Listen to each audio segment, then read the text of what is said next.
श्रीरामचंद्र परब्रह्मणे नमः। श्रीगुरुभ्यो नमः। श्रीमात्रे नमः। श्रीगणेशाय नमः।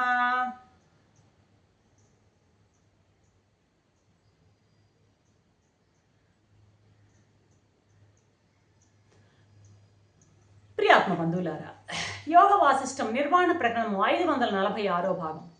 నిన్న బేతాళుడు రాజుని 6 ప్రశ్నలు అడిగాడు. ఆ ప్రశ్నలకి రాజు ఇక్కడ సమాధానం ఇస్తున్నారు. మొదటి ప్రశ్న ఏమన్నాడు? ఈ బ్రహ్మాండాలు ఏ సూర్యునిలో సూక్ష్మాణువులు, ఏ సూర్యుని యొక్క కాంతిలో సూక్ష్మాణువులు అన్నాడు మొట్టమొదటి ప్రశ్న. దానికి బేతాళుడు సమాధానం రాజు చెప్తున్నాడు, అయ్యా ఆ సూర్యుడు ఎవరో కాదయ్యా, ఆ చైతన్యం అనేటువంటి సూర్యుడే, ఆ పరమాత్మ ప్రకాశమే, ఆ చైతన్యమే, ఆ బ్రహ్మమే, బ్రహ్మ చైతన్యమే, అతనేను ఆ సూర్యుడు. ఆ చైతన్యమే ఈ మొత్తం ప్రపంచం అంతా ప్రకాశింపజేస్తున్నది. ఆ చైతన్యం వలనే ఈ మొత్తం అన్ని బ్రహ్మాండాలన్నీ ప్రకాశిస్తూ ఉన్నాయి. అది జ్ఞాన స్వరూపము. దాని దీప్తి ఈ నామరూపాత్మక ప్రపంచంగా గోచరిస్తుంది. ఆ జ్ఞాన సూర్యుని యొక్క దీప్తే నామరూపాత్మకమైనటువంటి ఈ ప్రపంచం. కాబట్టి ఈ బ్రహ్మాండ మాండాలన్నీ దాని అణువులే. కాబట్టి అంత పెద్ద దానితో పోల్చి చూసినప్పుడు ఈ బ్రహ్మాండాలు అణువులతోనే పోల్చవచ్చు. దాని దృష్టితో చూస్తే ఈ బ్రహ్మాండాలన్నీ అణువులే, పరమాణువులే.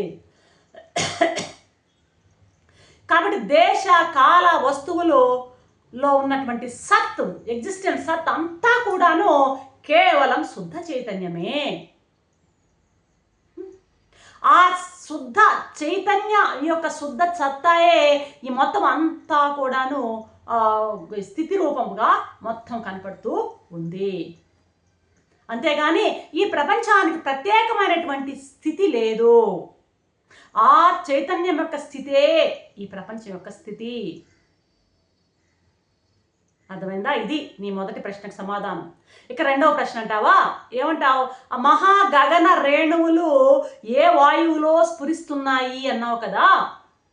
ఆ పరమాత్మే ఒక వాయువులాగా వీస్తూ ఉంటే దానిలో ఇవన్నీ కూడాను రజ కణాల ద్వారా అక్కడ ఇక్కడ అంతా సంచరిస్తూ ఉన్నాయి. వాయు కణాల ద్వారా లాగా గాలిలో ధూళి కణాల లాగా సంచరిస్తూ ఉన్నాయి.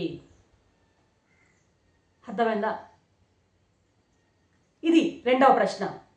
ఇక మూడవ ప్రశ్న ఏమన్నావు? ఒక కళ నుండి మరొక కళకి వెళ్తూ ఉన్నప్పుడు ఆ స్వప్నాన్ని పట్టుకుని కూర్చున్న వాడెవడు అన్నావు. ఈ జగత్తే ఒక మహాస్వప్నమయ్యా, ప్రపంచమే ఒక పెద్ద కళ, దీర్ఘ స్వప్నం. ఇది ఒక స్వప్నంలోంచి మరో స్వప్నంలో వెళ్ళిపోతూ ఉంటుంది. జగత్తు సృష్టిలో ఉంటుంది, స్థితిగా ఉంటుంది. స్థితి ఒక కళ, మళ్ళీ లయం ఒక కళ, మళ్ళీ సృష్టి స్థితి లయాలన్నీ కూడా ఒక స్వప్నంలోంచి మరొక స్వప్నంలోకి వెళ్ళిపోయినట్టు సృష్టి స్థితి లయాలు ఇలా మారిపోతూ ఉంటాయి. మన జీవితాన్ని చూసినా సరే పగలంతా కూడాను మనం చూస్తూ ఉంటాం అన్నమాట, జాగ్రత్తలో ఉంటాం అనమాట. మళ్ళీ రాత్రి వచ్చే స్వప్నం వస్తుంది, స్వప్నం సుషుప్తిలోకి వెళ్ళిపోతాం. జాగ్రత్త, స్వప్నము, సుషుప్తి ఇలా ఈ విధంగా ఒక కళలోంచి మరొక కళలోకి వస్తూ పోతూ ఉంటాయన్నమాట.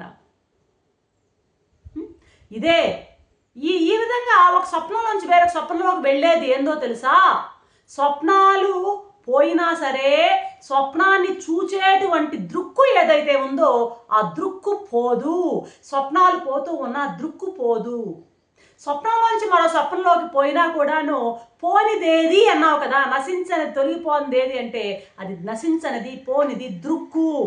దృశ్యం పోతుంది, దృక్కు పోదు. ఇక ఈ బ్రహ్మమేనయ్యా శాంతము. అది ఎప్పుడు కూడాను దాని శాంత స్వరూపాన్ని అది వదులుకోదు. కాబట్టి చూచే దృష్టి మామూలుగా బట్టి అది చూసే దృష్టిని బట్టి అది దాని యొక్క దాని మారుతూ ఉంటుంది, దృష్టి మారుతూ ఉంటుంది కానీ దృక్కు మారదు. ఇక తర్వాత ప్రశ్న అన్నావా, ఆ రంభస్తంభం అరటి బోధ ఈ ప్రపంచమే. పొరలుగా ఉన్న ఏమిటి అంటావా, నామరూపాలే.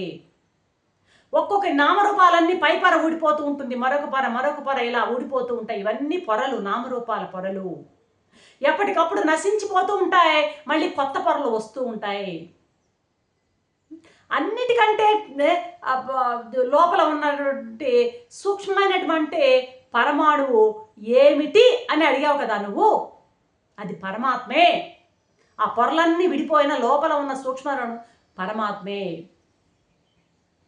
అది అలభ్యమయ్యా, చేతికి అందదు, మనసుకు రాదు, కాబట్టి అది ఒక అణువు. దానిలోంచే పరమాత్మలోంచి పొరలుగా ఉన్నటువంటి నామరూపాత్మక ప్రపంచం అంతా ఏర్పడింది.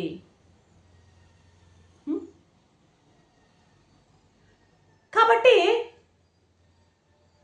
అన్నిటికంటే సూక్ష్మమైనది ఏది అంటే అదే అనోరణీయాన్. అన్నిటికంటే స్థూలమైనది ఏది అంటే అదే మహతో మహీయాన్. అన్నిటికంటే స్థూలమైనది అదే, అన్నిటికంటే సూక్ష్మమైనది అదే. పరమాణువు నుండి పర్వతం వరకు కూడాను ఉన్నదంతా కూడాను ఆ పరమాత్మే. ఈ కనిపించేటువంటి నామరూపాలే దాని యొక్క అవయవాలు. అది అధిష్టానం, నిరవయవం, దానికి అవయవాలు లేవు. సత్చిత్తులుగా దానికి అవయవాలు లేవు. మళ్ళీ అవయవాలు ఉన్నాయన్నావు, లేవన్నావు, మళ్ళీ కన్ఫ్యూజన్ రాకూడదు. సత్చిత్తులుగా దానికి అవయవాలు లేవు. అవయవాలంటే డివిజన్స్ లేవు. నామరూపాలుగా డివిజన్స్ ఉన్నాయి. అంటే ఇది వేరు, అది వేరు, అది వేరు అని వస్తుంది. కానీ సచ్చిత్తులుగా దానికి డివిజన్ లేదు. కాబట్టి అదేనయ్యా విజ్ఞాన స్వరూపం. దాని మధ్యే ఈ ప్రపంచమంతా. అలాగా భావన చెయ్యి